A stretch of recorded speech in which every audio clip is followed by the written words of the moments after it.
wacan oo wanaagsan daawade meel walba aad joogtid kusoo dhawow barnaamijka falanqaynta siyaasadda iyo arrimaha sirdoonka ee Malacadda Show. Qodobada barnaamijka aan kugula wadaagi doono waxaa ka mid ah wararkii ugu dambeeyay dagaalada Itoobiya oo muuqanaya inay gobollo kale oo dhowr ay ku sii faafeen. Soomaalida saameynta xooggan ay kasoo gaartay dagaalada ka dhacaya duleedka Garbaciise.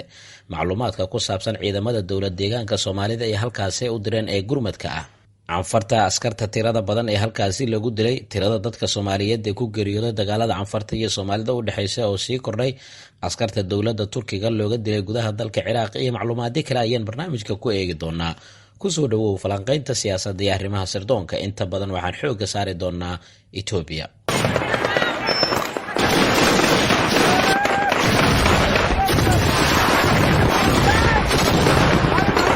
warar dheeraada ayaa kasoo baxaya dagaalo xoogan oo ka dhacaya deegaano kala duwan oo ka tirsan dalka Itoobiya, kuwaas oo saameyn ku yeeshay xitaa dadka Soomaalida. Siday caddaynayaan wararka laga helaya magaalada Garbaciise ee dhulka Soomaali galbeed, dagaalkan ayaa waxaa la sheegay inuu halkaasi uu ka soconayo muddo saacada ah, iyadoo oo waaberigii saaka xitaa la maqlayo dhawaqa rasaasta ay adeegsanayaan dhinacyada kala duwan ee dagaalamaya. Muddo 3 maalmood ka hor ayaa deegaankaasi waxaa qabsaday ismaamulka Canfarta ee Itoobiya, waxaana halkaasi ku xasuuqeen haween aad u tiro badan iyo carruur Soomaaliyeed, taasi oo ka caraysiisay dadka Soomaalida qaarkood. Xukuumadda dowlad deegaanka Soomaalida ayaa sheegtay in arrintaasi ay ka jawaabayso weerarka gardarrada ah ee ka yimid dhanka iyo Canfarta, taas oo ay ku doonayaan inay ku qabsadaan deegaankan oo muhiim ah. Canfarta ayaa TPLF waxa ay horey ugu wareejisay degmooyin ka mid ah dhulka Soomaaliyeed si ay halkaasi u qaadato. Taasina waxaa lagu waramayaa inay keentay xiisada adag, maadaama dadka deegaanka ay kasoo horjeedaan in dadka Canfarta ah ee dhul badan oo daaqsimeed u badan ay halkaasi ay ku qaataan. Wararkii ugu dambeeyay saaka naga soo gaaraya deegaanka Soomaalida ayaa waxay shaacay ka qaadayaan in dagaallo xoogan weli ay ka dhacayaan duleedka degmada Garbaciise, waxaana dagaalkaasi ku soo biiray ciidamadii ugu badnaa ee Liyu Booliska, kuwaasoo dowlad deegaanka halkaasi u dirtay saacadii ugu dambeeyey. Madaxweyne Mustafa Cagshir oo u muuqanaya muddooyinkii ugu dambeeyey in uu marka hore xal raadinaya ayaa markaan waxa uu si toosa ciidamada Liyu Boolis ku amray inay difaacaan dadka deegaanka. Waxaa lagu waramayaa hadda dagaalada Itoobiya inay u muuqanayaan kuwa dhanka qabaa'ilka ku salaysan inay noqdeen, waxaana TPLF ay ka dambeysay qorshaha dagaalkan, maadaama Canfarta marka hore ay ku wareejisay deegaanadan, iyadoo muhiimadda u arkaysa inay qabsato wadada muhiimka ee isku xirta Jabuuti iyo Itoobiya. Wararka Garbaciise ka imaanaya waxay sheegayaan in Canfarta ku dhawaa 15 xubnood looga dilay halkaas. Qaarkood waxaa lagu waramayaa in nolosha lagu qabtay ciidamadii Canfarta ahaa ee weerarka soo qaaday. Muhiimadda deegaanka uu leeyahay marka la eego waa mid isku xira wadada xiriirisa Jabuuti iyo sidoo kale Itoobiya, waxaana halkaasi loo diray ciidamadii ugu badnaa si ay u difaacaan dadka deegaanka. Mas-uuliyiinta dowlad deegaanka Soomaalida iyo sidoo kale dadka deegaanka ayaa xaqiijinaya in dagaaladii ugu dambeeyay khasaare badan ay kasoo gaareen dad rayid ahaa oo qaarkood xitaa la sheegay inay ku sugnaayeen goobahooda ama deegaanadooda. Dagaalka ayaa iminka wuxuu u muuqanayaa inuu kusii xogeystay deegaano kale oo dhowr ah. Hubka noocyadiisa kala duwan ayayna adeegsanayaan dadkan. TPLF ayaa waxay doonaysaa inay gacanta ku dhigto wadada muhiimka ee isku xirta Jabuuti iyo Itoobiya si halkaas ay ugu noqoto mar inay ka hesho dhaqaalaha ugu badan. Waxaa kaloo ay doonaysaa inay gebi ahaanba kala jarto ganacsiga Itoobiya iyo Jabuuti u dhexeeya, maadaama halkaasi uu maro. Ciidamada Liyu Boolis ee hadda halkaasi loo diray waxa ay qayb ka noqon doonaan kuwa difaacaya dadka deegaanka, sidaasi waxaa yiri mas'uuliyiin dadka deegaanka ah oo warbaahinta la hadlay. Canfarta dhankooda waxay sheeganayaan guulo la taaban kara inay ka gaareen dagaaladii ugu dambeeyay ee ka dhacay deegaanada Garbaciise iyo duleedka deegaanadaas, iyadoo khasaare xooganna uu soo gaaraya dadka rayidka ah. Dhinaca kale waxaa sii kordhaya khasaaraha dadka rayidka ka soo gaaray dagaaladii ugu dambeeyay ee ka dhacay deegaanka Garbaciise iyo duleedka deegaankaasi. Warar kala duwan ayaa kasoo baxaya dagaal u dhexeeya ciidamada Soomaalida iyo Canfarta oo mar kale shalay dib uga qarxay dalka Itoobiya kadib markii maamulka Canfarta ay xasuuqeen dad gaaraya ku dhawaad 400 oo qof, kuwaas oo Soomaali ahaa. Dagaalkan ayaa waxaa la sheegay inuu yahay mid xoogan, waxaana uu ka socdaa duleedka magaalada Garbaciise oo ku taala wadada dheer ee isku xiriirisa Jabuuti iyo Itoobiya. Wararka ayaa sheegaya in dagaalka u dhexeeyo xoolo dhaqato Soomaaliya iyo sidoo kale maleeshiyaad ka soo jeeda dhanka deegaanka Canfarta.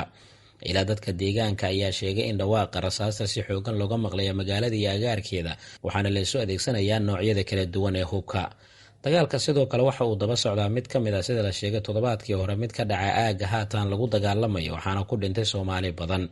Wasiir ku-xigeenka xafiiska warfaafinta ee dowlad deegaanka Soomaalida Maxamed Roble Maxamuud ayaa warbaahinta u sheegay in qiyaastii 300 ilaa 400 oo qof la dilay, islamarkaana magaaladaasi la wareegeen Canfarta siduu hadalka u dhigay.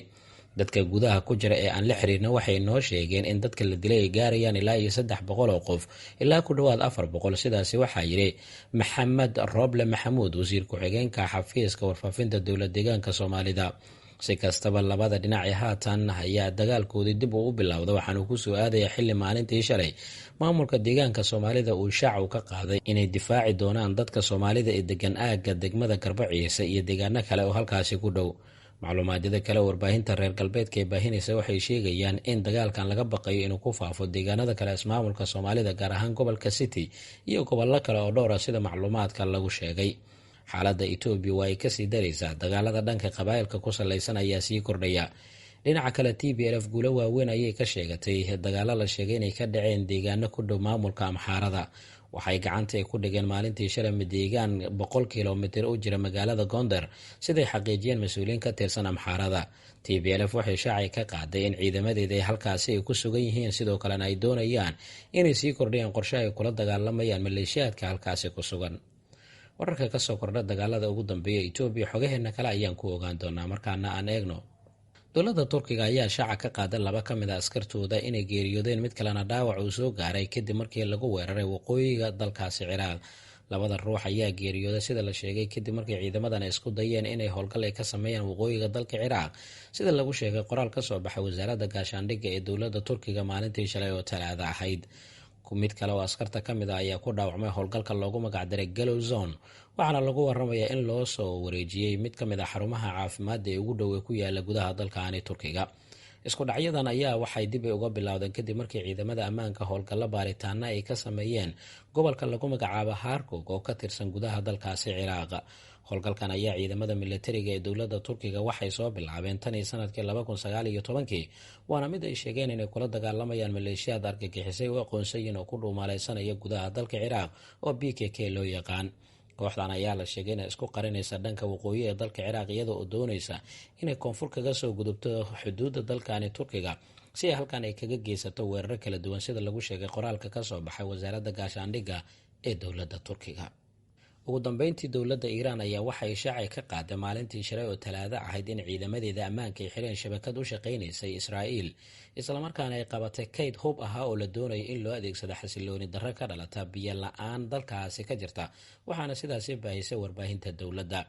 Iiraan ayaa inta badan cadowgeeda dibadda ah sida Israa'iil, Maraykanka iyo Sacuudiga waxay ku eedeysaa inay qalalaasay ka abuurayaan dalkaasi iyaga oo horinaya dibadbaxyo iyo rabshado.